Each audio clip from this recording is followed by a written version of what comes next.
Olá, galerinha do Pinceladas do Saber. Estamos aqui então para mais uma de nossas videoaulas e hoje eu gostaria de dar continuidade no texto que nós estamos conversando sobre o sociólogo Anthony Giddens. O texto é Modernidade e Identidade e estamos trabalhando especificamente os contornos da alta modernidade. Nas videoaulas anteriores, nós falamos um pouco sobre o que é para o autor essa definição de modernidade. Tentamos, na primeira videoaula, situá-lo dentro desses autores que estudam a pós-modernidade e como ele lida com a pós-modernidade, apontando para o fato de que ele não se utiliza ou não se apropria do termo pós-modernidade, e sim alta modernidade, porque para ele a alta modernidade é uma continuação do que eram os princípios e os pressupostos da modernidade. Na última videoaula a gente trabalhou sobretudo as características que se daria por esse mundo tão acelerado, tão amplo e tão profundo que seria após a modernidade. E aí ele coloca a separação do tempo e espaço, que eu comentei com vocês. Ele coloca esse desencaixe das instituições sociais, né? Essa dialética entre o local e o global. E coloquei o terceiro elemento, que seria a reflexividade. Então, a globalização é para o autor essa dialética entre o global e o local. Foi assim que eu terminei a última aula, né? Agora, o que eu gostaria de trazer hoje para a gente simplesmente encerrar essa série de vídeos sobre o Anthony Giddens, né? Ele diz o seguinte: a pós-modernidade para o autor é uma continuidade, não uma ruptura, por isso pressupõe ou propõe uma alta modernidade. Beleza. Agora, o que é a alta modernidade? Então, o que é, para o Anthony Giddens, a alta modernidade? A alta modernidade é o ceticismo somado à crença, à razão. Então, a alta modernidade é o ceticismo somado à crença na razão. Isso significa que se a modernidade é o ceticismo em relação ao discurso religioso, ao discurso feudal, ao discurso do antigo mundo, do ancien regime, né?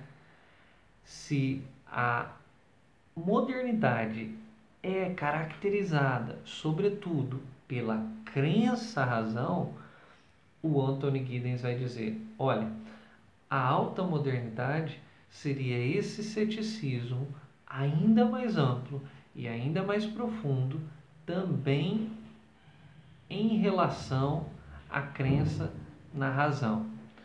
Aí nós poderíamos trazer outros autores que apontam para o fato que a alta modernidade seria então uma crítica da razão à própria razão.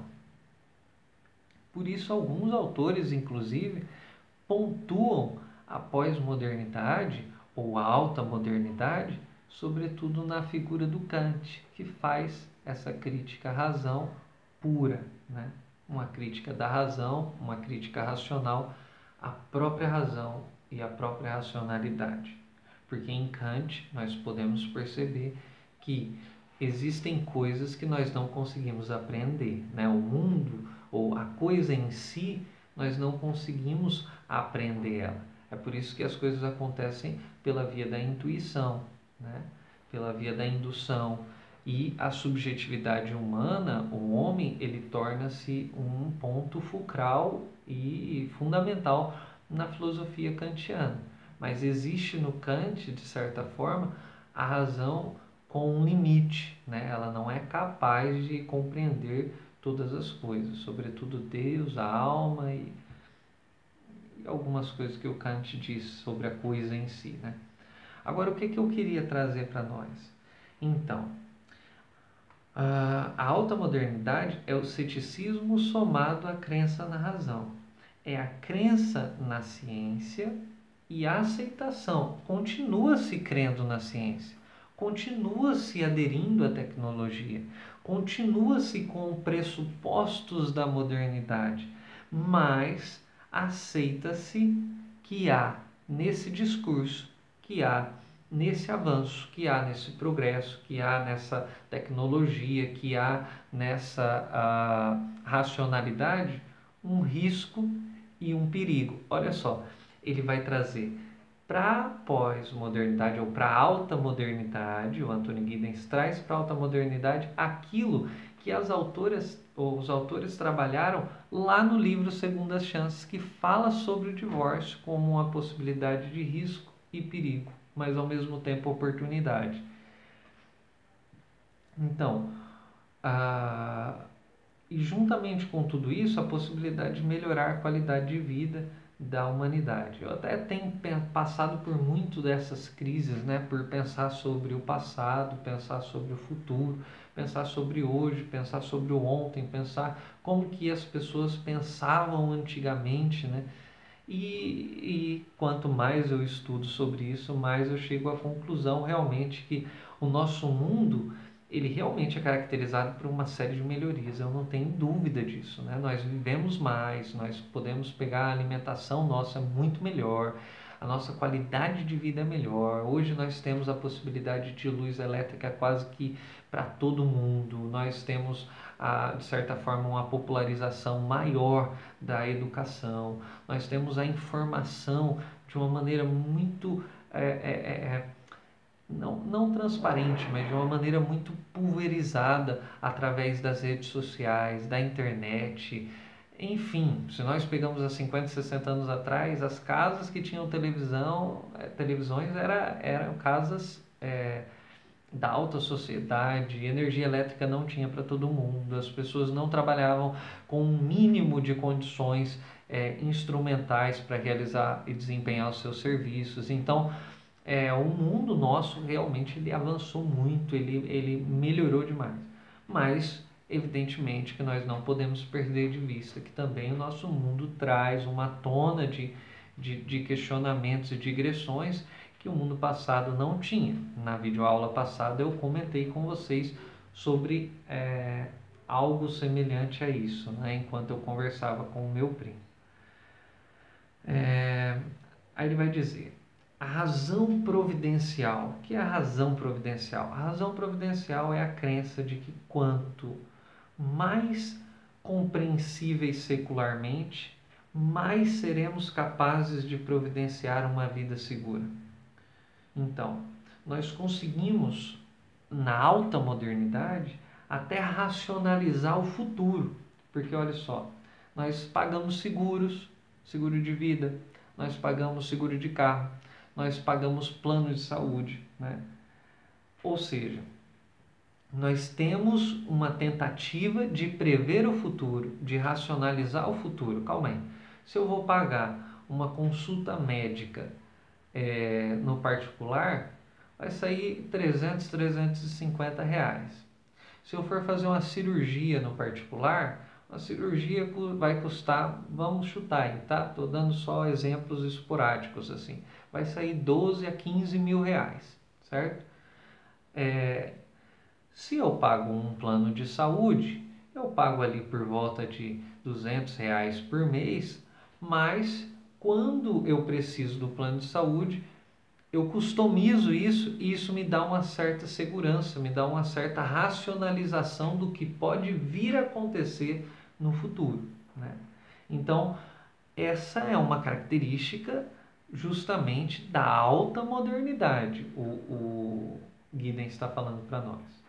Porém, né, nem tudo é assim na alta modernidade, nem tudo é capaz de racionalizar. Lembra que a alta modernidade é essa capacidade de você ainda continuar com a crença na razão, mas ao mesmo tempo você apontar para os riscos e para os perigos que ela tem. Então, muitas coisas não dão para ser avaliadas e calculadas na nossa realidade, como nós fazemos com os seguros, por exemplo, com os planos de saúde, etc. Então o autor está apontando o que sobre a alta modernidade? Qual é a característica da alta modernidade? Ele está falando sobre inseguranças e instabilidades. Agora, olha que interessante. Inseguranças e instabilidades sempre existiram. Então, por exemplo, esse dia eu estava conversando com um amigo meu que é doutorado em biologia, o Gabriel Rosa. Quem quiser, procura lá o lápis dele. Ele é doutorado em biologia. E ele estava dizendo, Daniel, a vida do homem sempre foi uma vida instável e sempre foi uma vida insegura. Imagina um cara numa tribo indígena ancestral tendo que proteger a sua aldeia, proteger as crianças recém-nascidas, proteger as crianças que correm pela aldeia de onças, de cobra, de lobo. E para dormir dentro de uma oca que você não tem a segurança que um prédio do século XXI tem. E as onças, os lobos, as cobras continuam andando na madrugada. Como você faz? Então, o sentimento de insegurança e instabilidade, né, sempre foi uma realidade na vida humana. Agora, o que ele está querendo dizer aqui é o seguinte: sempre existiram essa insegurança e essa instabilidade, né? A diferença é se ela é maior ou se ela é menor em determinadas épocas, vamos dizer assim.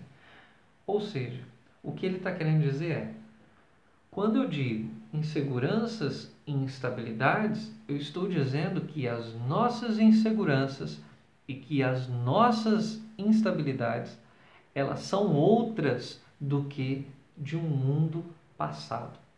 Elas são novas instabilidades e novas inseguranças, porque nós vivemos em um novo mundo, né? Então, ele vai dizer que ritos de passagem sempre foram pontos de transições, né, na existência humana. Uma coisa que ele vai dizer, que a educação das nossas crianças cada vez mais estão voltadas para o pediatra do que para a geração passada. Antigamente não. Antigamente ouvia-se muito mais os avós do que um médico, né? O médico disse isso, não, mas meu avô falou que não morreu, vamos que vamos fazer assim. Hoje em dia não. Hoje em dia existem uma série de conflitos familiares relacionados à educação das crianças, porque cada vez mais os pais e as mães querem aderir ao discurso médico e científico ao invés do discurso tradicional e emocional, né? Então, ele vai apontar o seguinte: a modernidade é a troca da tradição e da pequena comunidade por grandes instituições impessoais. Repito essa frase porque ela é o ponto-chave para a gente entender o que é a alta modernidade. A alta modernidade, para o autor, é a troca da tradição e da pequena comunidade por grandes instituições impessoais. Cada vez mais nós estamos apostando naquilo que ele chama de fichas simbólicas. Cada vez mais nós estamos apostando naquilo que ele chama de instituições sociais ou sistemas especializados. Cada vez mais nós apostamos em fichas simbólicas e sistemas especializados. O que isso tem a ver com o nosso texto, né? Basicamente, qual foi a interpretação que eu tive? Aí agora eu estou lançando uma luz que eu tive ao meu olhar, não estou dizendo nem que o autor queria dizer isso, mas me pareceu no texto que o autor se utiliza de modernidade para falar de um elemento mais universal, de uma proposta mais universal, de grande alcance, né? E trabalha com a ideia de identidade para falar sobre algo mais localizado. Nesse sentido, os dois conceitos, modernidade e identidade, estariam diretamente interligados. E essa dialética refletiria também aquilo que nós poderíamos chamar de global e local. Porque o grande debate do texto é justamente essa dialética que acontece entre a modernidade e a identidade, entre o global e entre o local, entre o desencaixe dessas realidades globais e essas realidades locais, né? Como que elas vão se formando e como que o nosso mundo ele aponta para essa mensagem. Nós estamos instabilizados, estamos inseguros, estamos diante de uma pulverização de realidades, de possibilidades, mas apesar dos riscos e dos perigos, nós também temos novas oportunidades de criar um mundo melhor, uma qualidade de vida melhor e uma realidade identitária melhor, mais livre, mais tolerante, etc, etc, etc. Então, o texto justamente trabalha com essa dialética entre o local e o global, entre a modernidade e a identidade, e como que isso dialeticamente vai acontecendo, né? Espero que vocês tenham gostado. Se você chegou até essa terceira aula é porque realmente você estava interessado no texto do Anthony Giddens. Então, até o próximo Pinceladas do Saber. Não se esqueça de clicar no nosso canal, de clicar no sininho para receber as nossas atualizações, comentar aqui embaixo. Até o próximo Pinceladas do Saber. É hora de dar tchau!